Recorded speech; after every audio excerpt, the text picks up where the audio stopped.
होईल ना, काय नाही होणार. चला सांगते मग कोणत्या एक्सरसाइज करायच्या आहे. या माझ्यासोबत करा. दोन्ही हात असे ठेवायचे आहे आणि आपल्याला हिप्स बॅक करायचे आणि स्क्वॅट्स करायचे. हे आपल्याला 20 काउंट्स करायचे. दोन्ही पायामध्ये डिस्टन्स ठेवा, टोज आउटसाइड.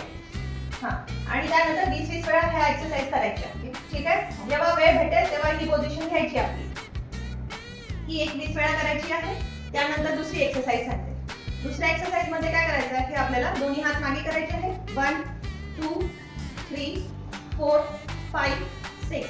कंटिन्यू करा इथे. 7 8 9 10. ही पण एक्सरसाइज तुम्हाला 20-20 वेळा असा 4 सेट मध्ये करायची आहे.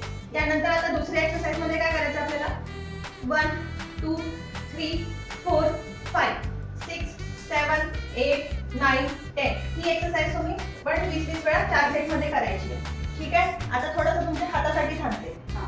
हाताला असं पकडायचं आहे, वरच्या साईडला घेऊन जायचं. ही पण एक्सरसाइज जेव्हा वेळ भेटेल तेव्हा 20-20 वेळा करायची आहे 4 सेट मध्ये. सगळ्या एक्सरसाइज तुम्ही करून बघा. 1 महिना सलग या एक्सरसाइज केल्या तर तुम्हाला 100%. या एक्सरसाइज सोबत तुम्हाला आहारात लक्ष द्यायला लागेल. तुम्हाला साखर, मीठ, फ्राईड आयटम्स, तेलाचे पदार्थ, तळलेले पदार्थ, बाहेरचे पदार्थ, फ्रोझन फूड हे सगळं अवॉइड करायला लागेल. आणि आहारामध्ये व्हेजिटेबल्स आणि फ्रूट्सचा इंटेक जास्त करा. ग्लास पाणी तुम्ही दिवसाला पिलं पाहिजे इतकं तुम्हाला पाण्याचा इंटेक करायचा आहे. ठीक आहे. या सगळ्या एक्सरसाइज आणि डाएट टिप्स तुम्ही फॉलो केल्या, जे तुम्ही विचार करत होत्या ते नक्की होणार.